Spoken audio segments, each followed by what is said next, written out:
हिस्सा होंगे इस वक्त पहुंच चुके हैं प्रगति मैदान के कन्वेंशन सेंटर में। आप देख रहे हैं कि ये जो तस्वीरें हम आपको दिखा रहे हैं अब से थोड़ी देर पहले की, जब ये हवन और पूजा का कार्यक्रम शुरू हुआ और विधिवत मंत्रोच्चार के बीच में जिस तरह से हम नए भवन के प्रवेश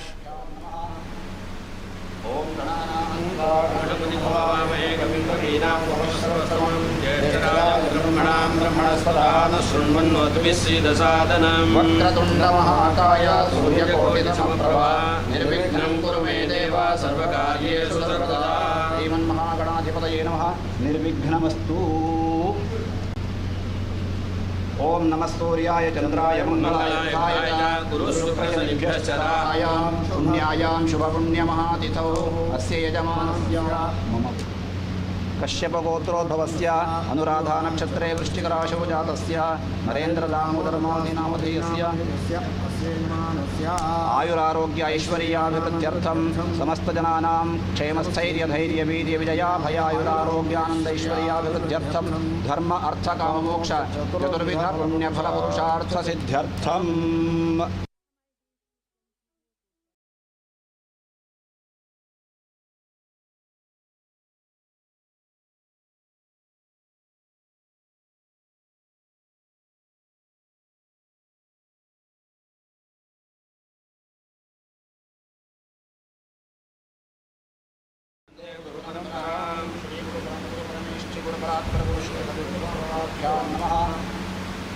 ओम गणपति हवामहे कविं कवीनामुपमश्रवस्तमं ज्येष्ठराजं ब्रह्मणां ब्रह्मणस्पदान शृण्वन्नोतिभिस्सीदसादनं वक्रतुंड महाकाय सूर्यकोटिसमप्रभा निर्विघ्नं कुरु मे देव सर्वकार्येषु सर्वदा। श्रीमन्महागणाधिपतये नमः।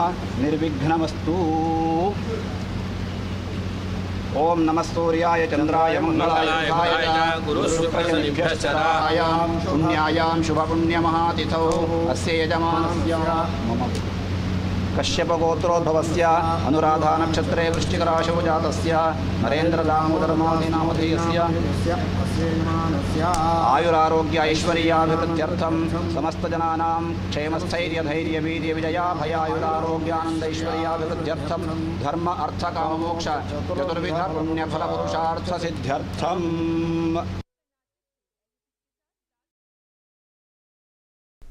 प्रधानमंत्री नरेंद्र मोदी ने पूजा अर्चना की। वयम जाग्र्याम राष्ट्र पुरोहितः, एक राष्ट्र निर्माण के स्वप्न दृष्टा के रूप में, राष्ट्र निर्माण के लिए प्रतिपल समर्पित व्यक्तित्व के रूप में, राष्ट्र निर्माण के लिए जीवन के क्षण क्षण को समर्पित करते हुए, राष्ट्र निर्माण के लिए और भारत को जगत गुरु की संकल्पना को साकार करने के ध्येय को ध्यान में रखते हुए प्रधानमंत्री नरेंद्र मोदी ने पूजा अर्चना की।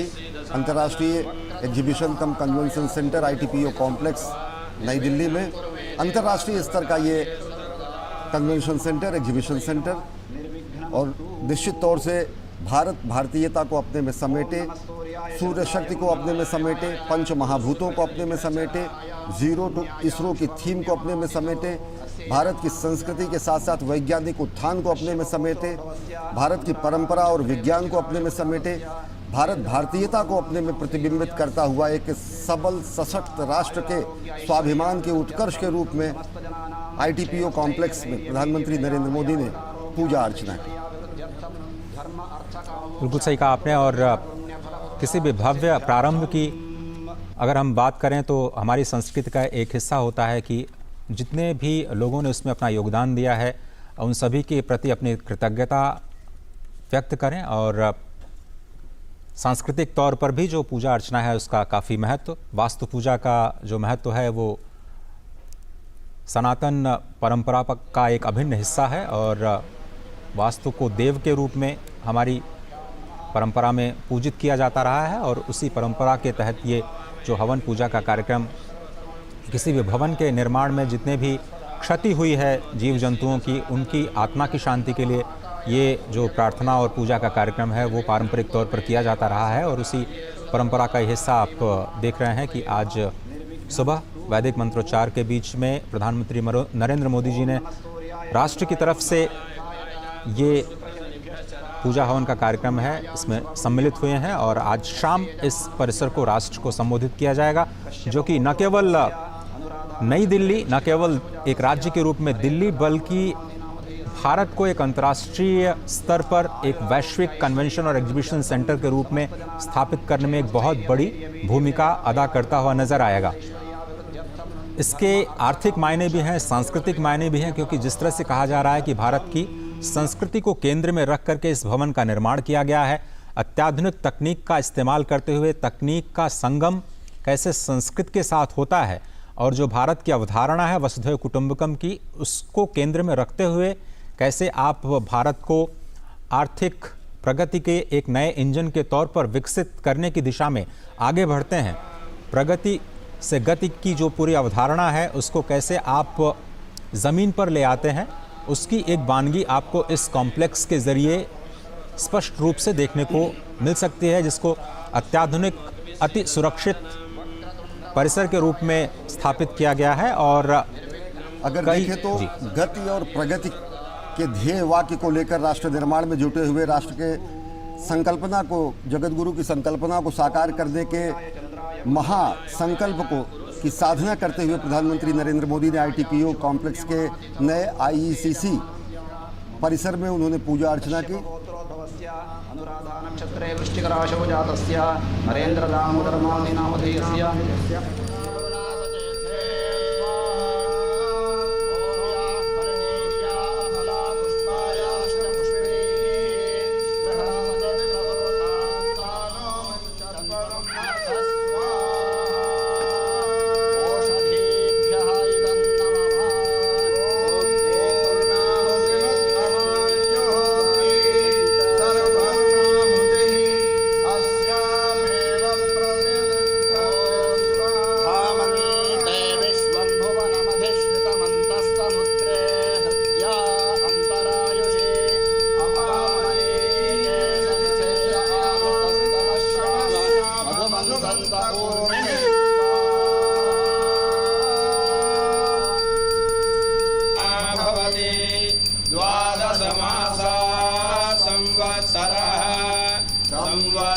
संवत्सरमेवावरुन्धे मौञ्जी भवति ऊर्ध्वैमुञ्जाः ऊर्जमेवावरुन्धे विश्वरतेन विद्रावरुणासचेते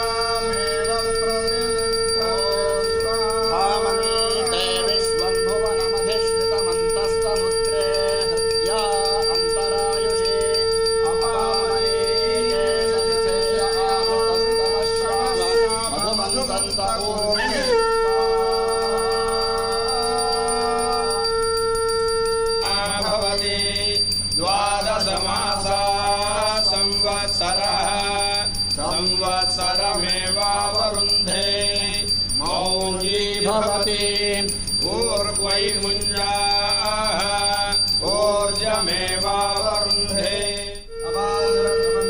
विश्वरतेन विद्रावरुणासचेते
अगर देखें तो खुद प्रधानमंत्री नरेंद्र मोदी ने कई बार उद्घोष किया है कि वयम राष्ट्रे जागृयाम पुरोहितः, राष्ट्र के नवजागरण के लिए, राष्ट्र के उत्थान के लिए एक स्वप्नद्रष्टा के रूप में वैदिक मंत्रोच्चार और शंखत ध्वनि के बीच प्रधानमंत्री नरेंद्र मोदी ने पूजा अर्चना की। प्रगति मैदान में नए ITPO कॉम्प्लेक्स में निर्मित इंटरनेशनल एग्जीबिशन कम कन्वेंशन सेंटर में निश्चित तौर से अगर देखें तो ये भारत के नए उत्कर्ष की कहानी बताता है। ये भारत के गौरवशाली इतिहास और स्वावलंबी वर्तमान को अपने में समेटे हुए एक ऐसा क्षण है जो पूरी दुनिया को बताता है कि एक नया भारत, उन्नत भारत, समुन्नत भारत राष्ट्र के समस्त गौरव और वैभव के साथ सभी अंतर्राष्ट्रीय सम्मेलनों के आयोजन के लिए पूरी तरह तत्पर है, समर्थ है।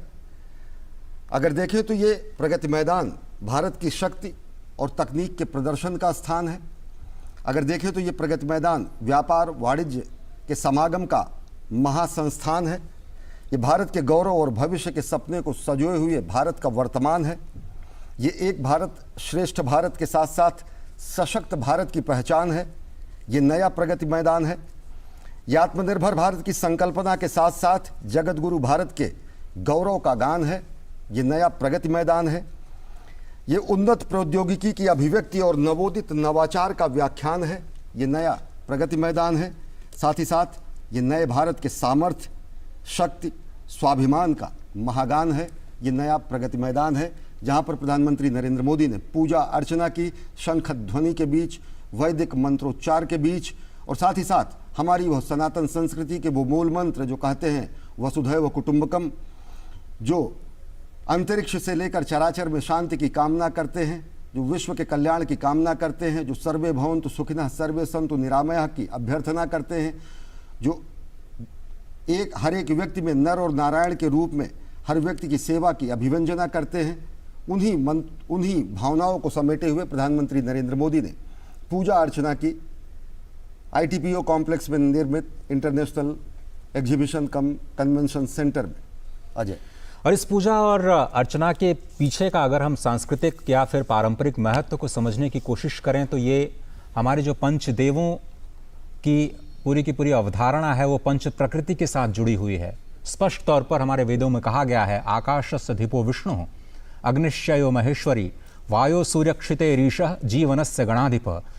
किस तरह से हमारे जो पंचदेव हैं वो पंचभूतों के साथ, पंच प्रकृति के साथ स्पष्ट तौर पर उनको जोड़ा गया है, उनको सम्मिलित किया गया है। किस तरह से हमारे विष्णु को स्थिति या फिर कहें कि पालन का देवता माना जाता है, ब्रह्मा या सूर्य को किस तरह से आप सृजन का देवता मान सकते हैं, भगवान शिव को जिस तरह से संहार के देव के रूप में स्वीकार किया गया है, माँ शक्ति को निग्रह यानी किस तरह से नियंत्रण किया जाए प्रकृति के ऊपर उसकी शक्ति के रूप में स्वीकार किया गया, भगवान गणपति को अनुग्रह के रूप में स्वीकार किया गया। इन पंचभूतों के प्रति हमारा जो सद्भाव है, हमारी जो सद्भावना है, हमारा जो समर्पण है, हमारी जो श्रद्धा है, उसको व्यक्त करने के लिए ये जो पूजा और हवन का कार्यक्रम किया जाता है, जिसमें उन पंच प्रकृति को प्रसन्न करने की जो सारी विधा है उसका पालन करते हुए आप किस तरह से उन तमाम जीवों की आत्मा को प्रणाम करते हैं जिनको क्षति पहुंची होगी भवन निर्माण में। जैसा कि आप जानते हैं बहुत सारे छोटे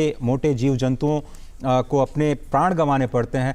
तो इस उपलक्ष्य में ये जो वास्तु शांति का ये पूरा कार्यक्रम जो किया जाता है किसी भी भवन को समर्पण करने से पहले, ये काफ़ी महत्व रखता है प्रकृति के संरक्षण के लिहाज से। और जिस तरह से अश्विनी जी ने कहा कि हम न केवल सांस्कृतिक अवधारणा को प्रगति के साथ जोड़ने का कार्यक्रम करते हैं बल्कि उसको संरक्षण के साथ भी जोड़ करके देखते हैं। और प्रकृति का दोहन प्रधानमंत्री लगातार कहते रहे हैं कि हमारी अवधारणा है कि हम प्रकृति के जो पंच महाभूत हैं उनके दोहन तक अपने आप को सीमित करें, उनके क्षय पर अपना फोकस न करें, उनको संरक्षित करें, उनको किसी भी तरह के क्षरण से बचाएं। दोहन तक तो हम कह सकते हैं, जैसे आप गाय को माँ माना जाता है, आप उनके दुग्ध पान करने के लिए उनका दोहन तो कर सकते हैं लेकिन उनके क्षय को सर्वथा वर्जित किया गया। इसी तरह से प्रकृति से हम कितना लें और कितनी हमारी क्षमता है या कितना हमारा अधिकार है प्रकृति के उन तत्वों पर अपने प्रगति के इस्तेमाल करने के लिए, ये एक संदेश है। भवन तो आपको पूरी दुनिया में बहुत बड़े बड़े अट्टालिकाएं ज़रूर मिल जाएंगी, बहुत बड़े बड़े कन्वेंशन सेंटर ज़रूर मिल जाएंगे, लेकिन पूरी दुनिया में उन भवनों के जरिए संदेश क्या जाता है वो भी महत्वपूर्ण हो जाता है। आप सौर शक्ति का संदेश देते हैं, वसुधैव कुटुंबकम का संदेश देते हैं, प्रकृति के संरक्षण का संदेश देते हैं, साथ ही साथ अपने भारत को अत्याधुनिक तकनीक के साथ पूरी दुनिया के साथ जोड़ने का भी प्रबंध करते हैं और पूरे दुनिया को निवेश के लिए आकर्षित करते हैं। ये जो सम्मिश्रण है परंपरा का, पूरी दुनिया को शांति और सद्भाव का संदेश देने का, प्रकृति के संरक्षण का, वो संदेश इन कार्यक्रमों के जरिए सिंबॉलिक रूप से ही सही बल्कि पूरी दुनिया में स्पष्ट रूप से जाता हुआ दिखाई देता है। ऐसे दृश्य आपको दुनिया में और कहीं नहीं दिखेंगे। आपको भवन जरूर दिख जाएंगे, अट्टालिकाएं जरूर दिख जाएंगी, बड़े बड़े सेंटर्स, कन्वेंशन सेंटर्स, बड़ी बड़ी क्षमता वाले मशीनरी और इंडस्ट्री 4.0 की क्षमता वाले बड़े अत्याधुनिक तकनीक के साथ में मशीनरी या फिर फैक्ट्रीज जरूर दिख जाएंगी, लेकिन इस तरह का संदेश आपको दिखाई नहीं देगा जहां पर सभी के कल्याण की भावना और प्रकृति के संरक्षण की भावना उसमें समाहित हो। अजय, जब हम ये दृश्य देखते हैं तो निश्चित तौर से ये केवल विधि विधान से पूजा अर्चन ही नहीं है, ये राष्ट्र का चिंतन है, ये राष्ट्र का अभिवादन है, ये राष्ट्र का अर्चन है। और अगर देखें तो कहा गया है कि तन से, मन से, धन से, तन मन धन जीवन से हम करें राष्ट्र आराधन, अंतर से, मुख से, कृति से, निश्चल हो निर्मल मति से, श्रद्धा से, मस्तक नति से हम राष्ट्र करें अभिवादन। हम हंसते शैशव से, अपने खिलते यौवन से, प्रौढ़ता पूर्ण जीवन से हम करें राष्ट्र का अर्चन। अपने अतीत को पढ़कर, अपना इतिहास उलटकर, अपना भवितव्य समझकर हम करें राष्ट्र का चिंतन। जब प्रधानमंत्री नरेंद्र मोदी कहीं ना कहीं राष्ट्र निर्माण की बात करते हैं तो उसमें राष्ट्र चिंतन समाहित होता है, राष्ट्र का पूजन समाहित होता है, राष्ट्र का अभिवादन समाहित होता है, राष्ट्र का अर्चन समाहित होता है। और वही चिंतन, मनन, पूजन, अभिवादन, अर्चन और राष्ट्र निर्माण की परंपरा को आगे बढ़ाते हुए इस समय आप देख रहे हैं प्रधानमंत्री नरेंद्र मोदी ने विधिवत पूजा अर्चना की। पत्र फल और पुष्प जल से भावना ले हृदय तल से, प्राण के पल पल विपल से आज आराधन करें। विश्व गुरु तव अर्चना में भेंट अर्पण क्या करें, जबकि तन मन धन तुम्हारे और पूजन क्या करें। और देखिए ये अद्भुत दृश्य है जब प्रधानमंत्री नरेंद्र मोदी श्रमेव जयते कि हमारी परंपरा का उद्घोष करते हैं। सत्यमेव जयते अगर भारतीय परंपरा का महत्वपूर्ण केंद्र बिंदु है तो महत्वपूर्ण केंद्र बिंदु यह भी है जब अभिवादन करते हैं प्रधानमंत्री नरेंद्र मोदी श्रमजीवियों का, श्रम साधकों का। ये कर्मयोगी का सम्मान है राष्ट्र की तरफ से, हमारे श्रमयोगियों का, हमारे श्रमजीवियों का, हमारे श्रम साधकों का। और ऐसे अनेक उदाहरण हमने देखे, हमने उदाहरण देखे हैं जब प्रधानमंत्री नरेंद्र मोदी ने श्रम की शक्ति को नमन किया है और ये नमन समूचे राष्ट्र का होता है। अजय, बिल्कुल मुझे याद आता है वो दृश्य जहां पर आप भी मौजूद थे कुंभ के अवसर पर 2019 में, जब उन्होंने पांव पखारे थे उन श्रमजीवियों के जिन्होंने कुंभ में अपनी महत्वपूर्ण भूमिका अदा की थी, उन सफाई कर्मियों के पांव पखारे थे।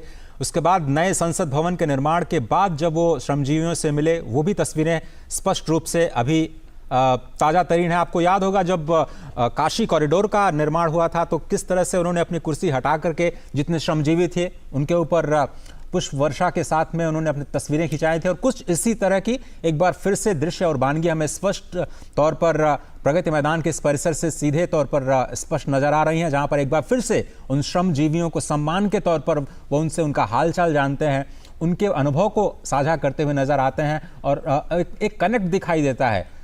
समाज के सबसे निचले व्यक्ति तक पहुंचने का जो कनेक्ट है प्रधानमंत्री का, वो स्पष्ट तौर पर बार बार ऐसी घटनाओं से हमें स्पष्ट तौर पर देखने को मिल जाता है।